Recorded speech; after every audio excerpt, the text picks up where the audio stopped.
Hi friend, কেমন আছো সবাই? আশা করছি সবাই ভালো আছো। তো দেখো, আজকে পাঁচমিশালি সবজি দিয়ে সোয়াবিনের রেসিপি করব। তো ভাবলাম তোমাদের সাথে একটু শেয়ার করি।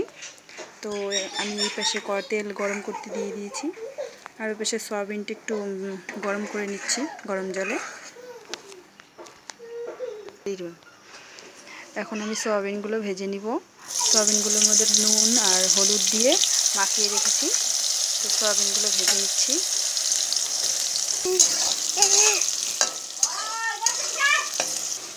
সোয়াবিন ভাজি আমার হয়ে গেছে। এখন আমি সোয়াবিন ভাজিগুলো নামিয়ে নেব।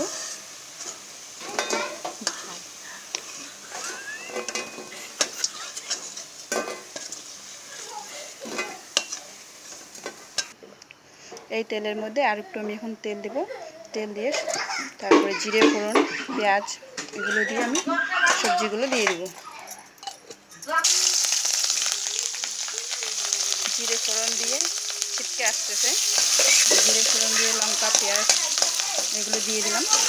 এখন আস্তে আস্তে সবজিগুলো দিয়ে দেব। এখন আলুগুলো দিয়ে দিচ্ছি। আজকে সময় অত নেই, তাই আজকে সব সবজি একবারে দিয়ে রান্না করব।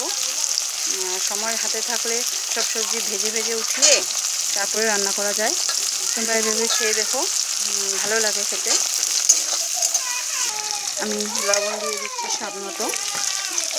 তারপর আলুগুলো একটু ভেজে নেব। সব সবজিগুলো আমি একবারে দিয়ে দিলাম। এখন আস্তে আস্তে সব সবজিগুলো ভেজে নেব। এই যে ভাজতেছি, এখন ভাজতে ভাজতে অনেকক্ষণ ভাজতে হবে। তারপরে ঝোল দিয়ে দেবো, মশলা দেবো, লঙ্কা বাটা, আদা বাটা, একটু রসুন বাটা, এগুলো জিরে বাটা, এগুলো দিয়ে নাড়াচাড়া করে এই যে আমার ফাইনাল লুক তরকারির সয়াবিনের পাঁচমিশালি সবজি। আগে ভিডিওটা আমি মোবাইলটা অন করতে পারিনি, ছেলে ঝামেলা করতেছিল, যার জন্য। এখন নামিয়ে নেব। এইভাবে তোমরাও রান্না করে খেয়ে দেখো, ভালো লাগে। খেয়ে আমাকে জানিও কেমন হয়েছে। আমি সবজি খাবো।